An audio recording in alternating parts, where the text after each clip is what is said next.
y'all. SayItInTheCard.com is an online greeting card company with all occasion greeting cards. Child, from breakups to birthdays, Mother's Days to sympathy. And honey, for you girls with those troubled relationships and all them damn complications, they got a card for you too. Now listen, visit them at www.sayitintthecard.com. Once again, that's www.sayitintthecard.com. Right there, you can read the cards, order the cards, and wait for them to be shipped right to your front door. Once again, www.sayitintthecard.com. And remember, if you feel it, we can say it in the card. Ciao. This is very personal work for me. Politics. I believe I was called to tell my story, use my voice, be a voice for the community, to speak to and for a community of people that's been ignored, denied, overlooked. Religion. This is my life's work. Religion. I want to use words to uplift, heal, inspire, encourage. Do something different. Every Monday at 10. Beautifully complicated. So much had happened in the 3 months after my ex, Jacob, and I broke up. I had lost faith in dating, in relationships in general, and I wasn't interested in getting to know anyone new on a romantic level. I was living in Los Angeles, soul-searching, still unsure why I had sold everything I owned of value to leave Atlanta and moved to a city where I knew only 2 people, and why I did so without a car or a job. Meanwhile, Jacob had moved to New York to build on a career as a magazine editor and to create a new life with new memories to add to those from his grad school days at NYU.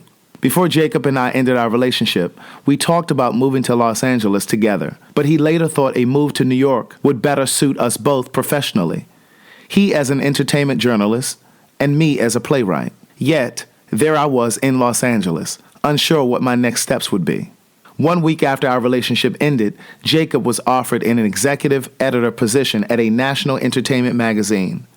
When he called to tell me the position he applied for before our relationship dissolved had come through for him in New York, I knew for certain there was no chance of salvaging the relationship. When I saw his number flashing on my cell phone, I couldn't imagine why he was calling because we hadn't spoken in the week following the split. At the time, I was working part-time at my hosting job at Murphy's, a restaurant in the Virginia Highlands section of Atlanta. I answered his call despite the restaurant's strict no cell phone policy for employees. Leftover feelings from the breakup gave me the courage to risk the penalty of answering his call. Frankly, I hoped that he was calling to say we'd made a terrible mistake by walking away from our relationship, that there was one more thing we could do to try to make it work. Instead, he was calling with his good news. Jacob also told me on the call that it wouldn't be necessary for me to move my furniture right away from the West Midtown apartment we shared in Atlanta because he wouldn't be moving to New York for another month or so. I had moved out of the apartment 2 months before. My friend Kensel, who had been there for me countless times in the past, was there to pick me up, dust me off, and give me a place to stay. After Jacob's call, I felt empty and lost. It felt like we had broken up a second time. Jacob and I figured a position in New York would come through for him almost instantly because he had made a name for himself in Atlanta writing for such magazines as People, Vibe, InStyle, and Upscale. And he was quickly outgrowing his positions at 2 national magazines, working as entertainment editor at one and managing editor at the other. But for some reason, I never considered him leaving for New York so soon, and certainly not without me. After 13 years in Atlanta, I craved a new beginning. I was beyond frustrated with my career and Atlanta's oversaturated gay scene that felt more like 2 degrees of separation rather than 6.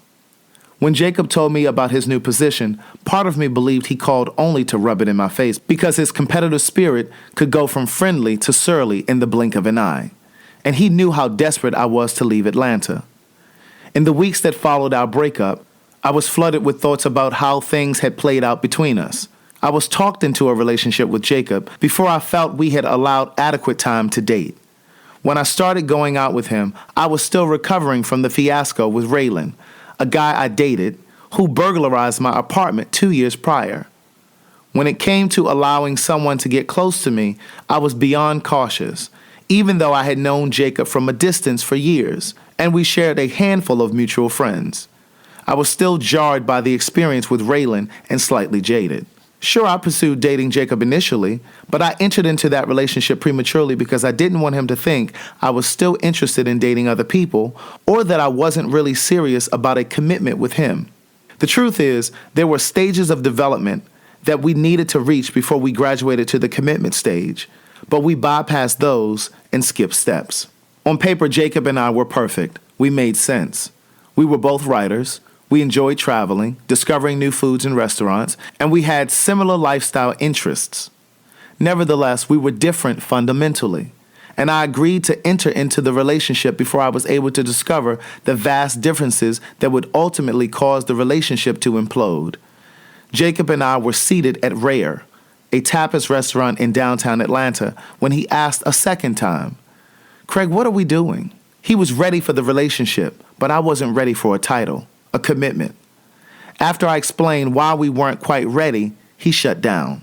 He sat quietly, pensively, until we finished dinner and the check came. Leaving the restaurant, I noticed tears in Jacob's eyes. Technically, Jacob was already living with me in my Atlantic Station apartment because I usually picked him up from the airport when he returned from his press trips. But I was still less than eager to call what we had a relationship. Eventually, I uncovered the reasons I was reticent to give all my relationships a title. I prolonged the friendship phase so that I wasn't required to do much heavy emotional lifting because I was intimidated by love and the vulnerability that comes with being in love. It was a defense mechanism. I was afraid that we would fall into a routine or that we would become complacent. Simply put, I was scared that things would become stale and fall apart. In hindsight, I realized my defense mechanisms were at play, an attempt to avoid heartbreak again, as in the case with my first love, Carrington. My instinctive reflex to guard my emotions could be compared to the way in which a muscle spasms in our back to protect the spine from trauma when involved in a car accident. Nevertheless, I agreed to be in the relationship with Jacob despite my insecurities. Once our differences surfaced, they knocked us off course and it was impossible to get back on track. Our respective lifestyles inevitably clashed as a result of toxic behavior that existed in each of us and between us. Jacob's obsession to know it all, coupled with his insatiable desire to have the last word, contended with my internal battle with pride, ego, and insecurities surrounding my career. At the time, I was unaware I still had those feelings looming. Jacob had carved out an amazing career for himself, and I told him that often. He was up early most mornings writing stories for the 2 magazines he worked for and was out the door to meetings while I still slept or milled around the apartment trying to find my starting point. I was frustrated with myself and nervous that he would lose respect for me.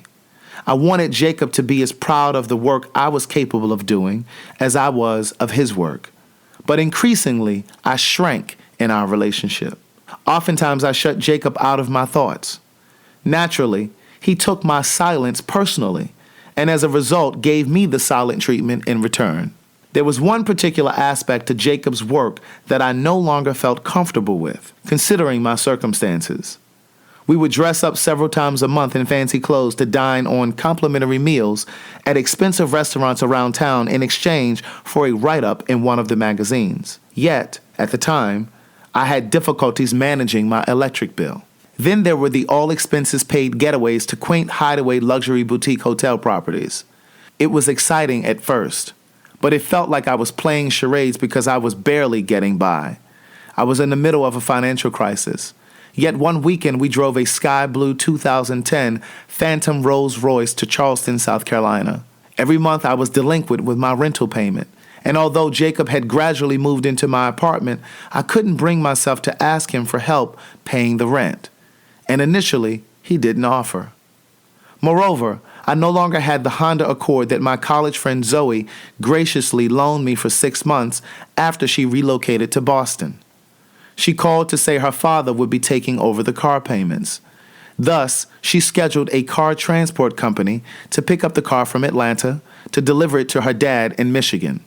I felt unhappy and sad most times, but I refused to open up to Jacob about my financial challenges because there was an unspoken competition. He reminded me in a couple of our arguments that he paid for most of the things that we did. It was a truth that was hard for me to face. Another issue was Jacob's unwillingness to fess up that his on-again, off-again relationship with cocaine was back on. I wanted to believe him when he said he quit for good 4 months before we began dating. We were driving back from our first weekend getaway, a press trip to Tybee Island, when he told me he had quit. It wouldn't be long before I saw signs that he was still getting high. Frankly, I didn't really need tangible proof that he hadn't quit because on some level, I knew intuitively. My eye was trained to spot a user from years of watching my sister battle addiction. On 2 separate occasions, Jacob came in at 6 a.m., and I became more than eager to prove that I knew he was still addicted to drugs while divesting my affection in the process. Our bond became a loveless, passionless relationship that ultimately taught me who I thought I wanted wasn't what I needed at the time, that the relationship was merely a bridge to the next phase of my life. Still, I would learn plenty from it about choosing a partner in the future. There will be struggle in every relationship, but there should also be growth with struggle. Sadly, Jacob and I weren't growing together through our conflicts. We grew apart. We avoided the most important conversations at all costs. He, for the sake of maintaining the illusion of a picture-perfect relationship, and I, for the sake of keeping the peace. Jacob and I avoided the tough conversations for fear of hurting each other, but our responsibility to the ones we love is to be open and honest, even if it hurts them. Our job as a good partner is to be a mirror for those we love so they can see themselves through us. The issues that Jacob and I needed to sort through, we didn't. Many things were left unsaid. Smaller issues went unresolved until they compounded into larger ones. The silence between us was louder than the things we said to each other, and silence is what subsequently detonated our relationship. 1 month into my move to LA, I was still trying to convince myself that the breakup was best for both of us. We were too different fundamentally to be together. But it's not always easy to walk away from a relationship. Just when I was sure I was over Jacob, I caught a glimpse of him in the audience of a VH1 Storyteller taping of a Maxwell concert. All of the feelings that I thought I had put away came crashing back all at once. Los Angeles. I touched down in Los Angeles on April 28, 2011, 6 days before my 35th birthday. This move was a gift to myself. On the non-stop Delta flight from Atlanta, I promised myself that I wouldn't bring with me the fear and doubt that paralyzed me the last 3 years that I lived in Atlanta. In the weeks leading up to my move, I prayed that God would connect me with people who know and love Him. I asked simply and emphatically that He repel evil, harm, sickness, disease, and disaster. After all, I was moving to a city where earthquakes are commonplace. I had no idea what this move would mean for my life or what experiences were ahead.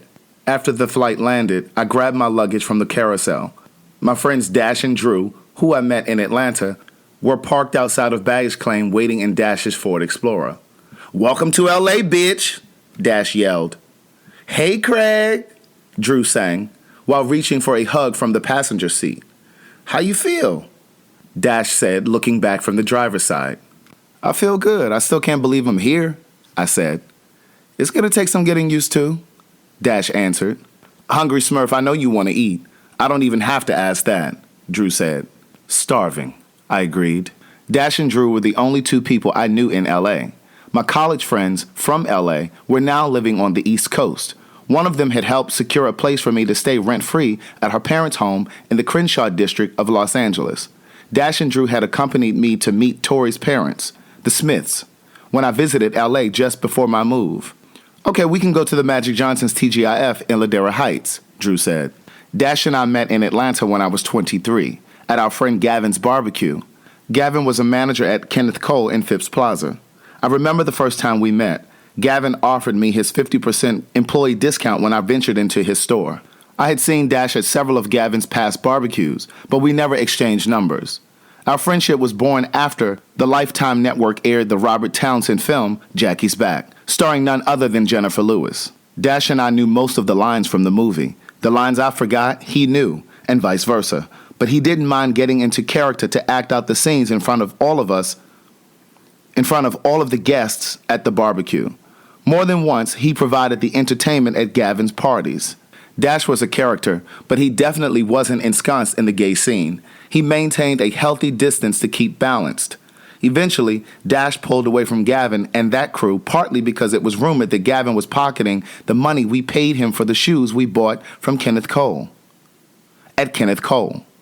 The rumor was that Gavin was stealing the money because he would only accept cash, and there was no limit on the number of shoes we could purchase. Nevertheless, I owned a black lambskin blazer and a closet full of Kenneth Cole shoes and boots. One night at Club Fusion in Atlanta, I was about to hand my card to a bartender when he intercepted. He warned me not to use my debit card in a gay club. "Bitch, what are you doing?" he hissed through his teeth. "I'm getting a drink," I said, slightly startled. "You don't have cash?" he asked. "No," I said. "Then you don't drink. These kids would steal your fingerprint if they could," he warned. "What?" I asked. "Bitch, child, 3 weeks from tomorrow, you wouldn't know what hit you. Them kids will go in that garbage can back there, get them carbons, and have a car in your name, bitch. I've seen them do it. Bitch, I get nervous just being in the same room with some of these kids. I know them for their work. Child, they be using dead people's social security numbers to get apartments and shit. The kids are notorious, bitch." I truly thought he was kidding. "Stop playing," I laughed. "Child, they'll steal your soul. Half these kids in here ain't saved," he preached. I swear Dash missed his calling as a comedian. He made the most serious things funny. Dash was 6 years older, and over the years he dropped many jewels of wisdom for me. He was the complete antithesis of Leslie, who was one of the first gay men to usher me into the gay community. Leslie had an agenda,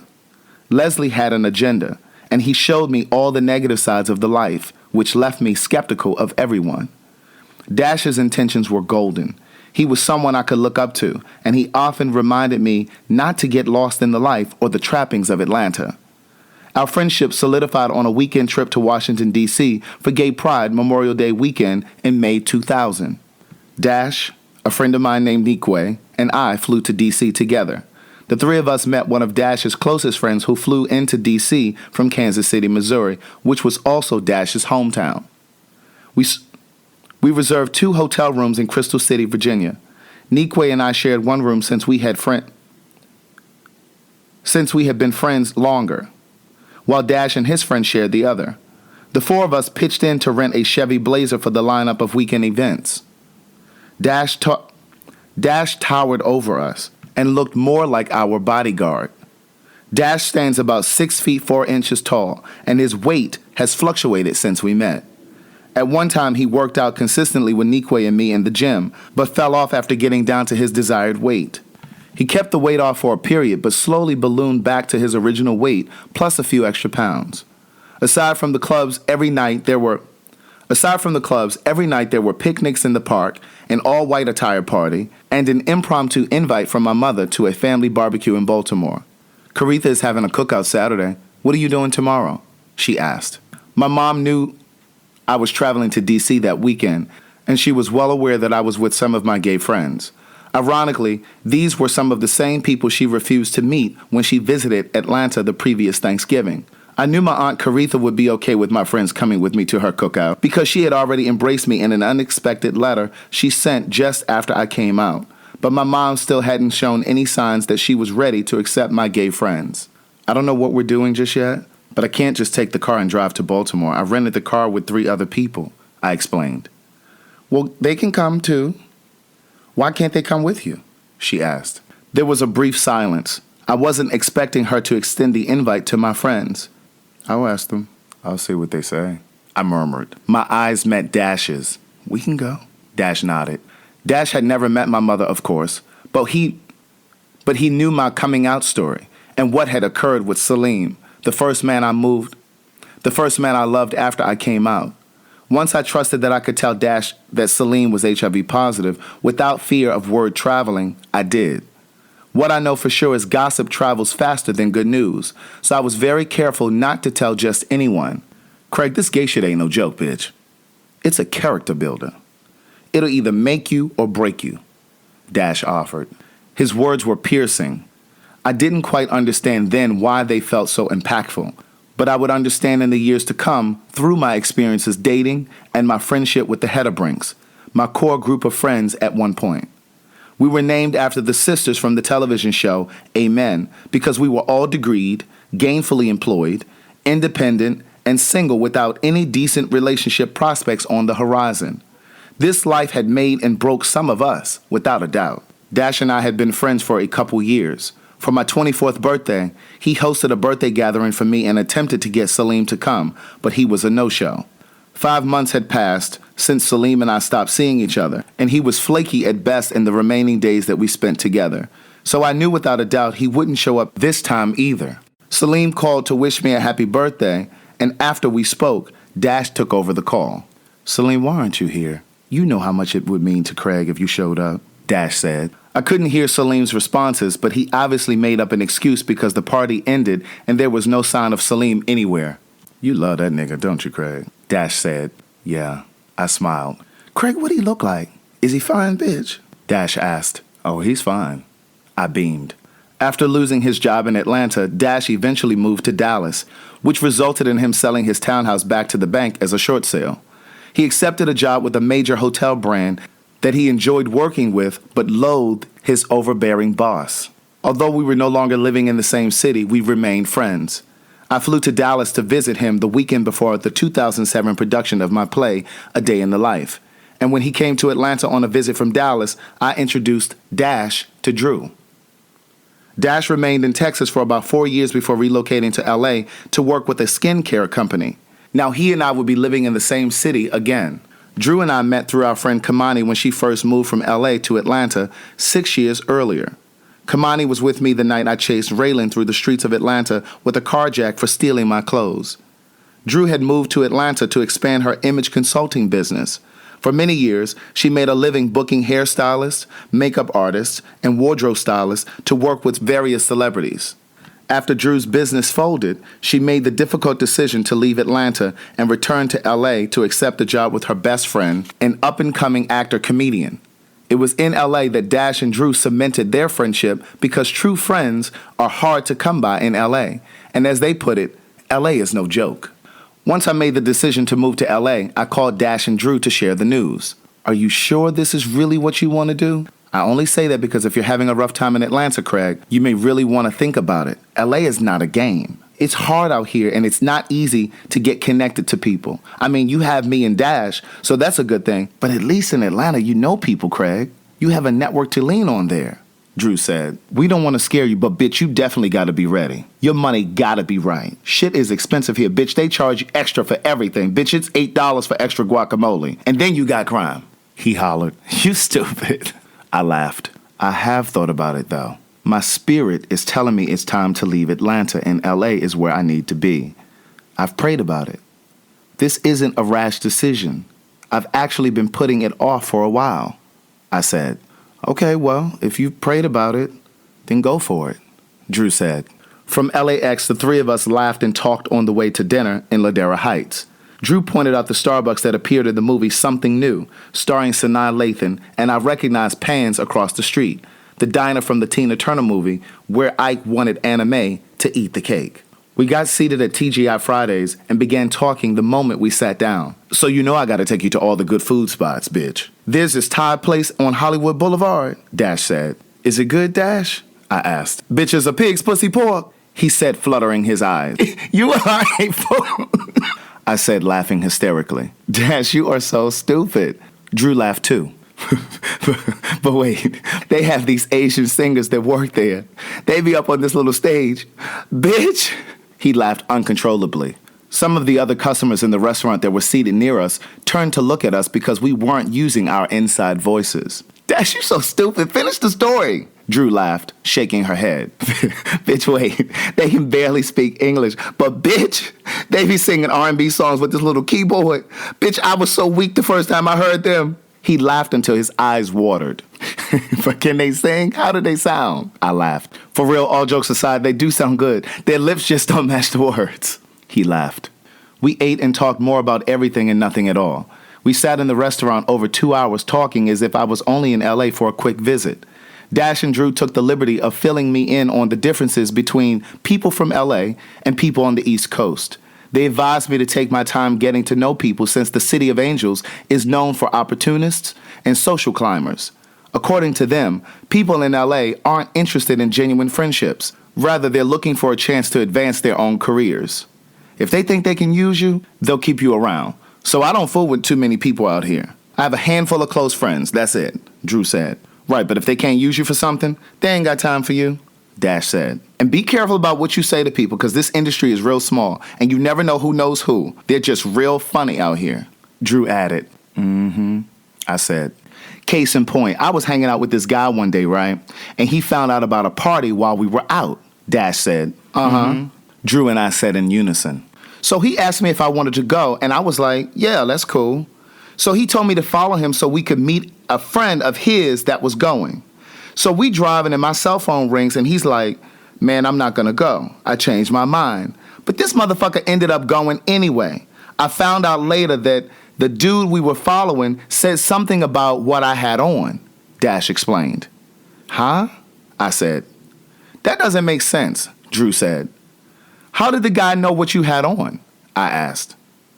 I'm sorry, I left something out. Okay, so we met up with the guy that my friend knew on the way to the party. We were all in separate cars. So we just pulled up so he could follow the guy to the party. And he must have told the dude that I knew that he didn't like what I had on or something. He either called or texted him while we were driving, Dash explained. Well, what did you have on? I asked. Bitch, come on. You know I had on some pieces. I mean, I was casual, but I never got out the car, which is my point. So he didn't know what I had on. He could only see my top half, and I had on a sweater. But that's the type of shit they pull out here, Dash said. Wow, that's crazy, I said. Yeah, they do that. I'm not surprised, Drew said. Now, bitch, I know you're gonna make friends out here, and you're gonna get invited to them industry parties. Just don't forget about your good girlfriend, Dash said. I got you, I laughed. Both Dash and Drew had been single for the better part of their stay in California, so they had even more to say about the dating scene in LA. Black gay men out here are such a disappointment, Dash said. Why you say that? I thought LA would be different, I said. Yeah, okay. For one, most of them don't have their shit together, he said. How is it compared to Atlanta? I asked. Bitch, in Atlanta, at least the kids fool you into thinking that they have their shit together. They got a car and an apartment, may not have furniture in it, but they got a place, he said. Right, with 2-3 roommates, I laughed. So they can drive a BMW, Dash added. Okay, Drew laughed. Cause the kid's gonna give you some wheels. If they ain't got nothing else, they got a car, I said. And shoes, bitch, Dash added. I know that's right, Drew said. Out here, they're either sleeping on somebody's couch, don't have a job or a car, or they cheap as fuck. This one motherfucker thought I was gonna pay every time we went out to eat. Bitch, I ain't desperate. The fuck I look like? I ain't paying for no dick, he fussed. Child, I know that's right, but honey, the straight ones ain't no better. I'll be single forever out here. And the quality black guys only seem to be interested in white or Latino women, Drew chimed in. Come on, Drew, you better preach, Dash cut in. But wait, Dash, and the black men that do date black women ain't about nothing, Drew giggled. Really? Are you serious? I asked. Child, some of these black kids out here don't even fool with other black men. And bitch, they'll give you this look like they're better than you because they run with these white children. Half of them black kids won't even speak to you, Dash said. Atlanta has definitely spoiled us as far as quality men go, but they got their shit too, Dash added. Child, it's just a mess either way, Drew said. Yeah, the good ones know they're a commodity, so they play the field because they know they don't have to settle with just one person. But that's not just Atlanta, that's everywhere. It really is about connecting with someone who wants what you want when you want it, I said. That's good, Craig, Drew said, nodding her head. Amen, Dash said. I miss my life in Atlanta. At least I went on a few dates, Drew laughed. I was slowly discovering the intrinsic bond between gay men and our female friends extend beyond the stereotypes surrounding our common interests in food, culture, and fashion. Gay men and women suffer from the same trials, disappointments, heartache, and frustrations that come with dating and loving men. Men are our biggest connection. It was late when we finished dinner, so I called the Smiths to tell them I would wait until the next day to come to the house. That first night in LA, I crashed at Drew's 2-bedroom apartment in the Valley on an air mattress in her spare bedroom.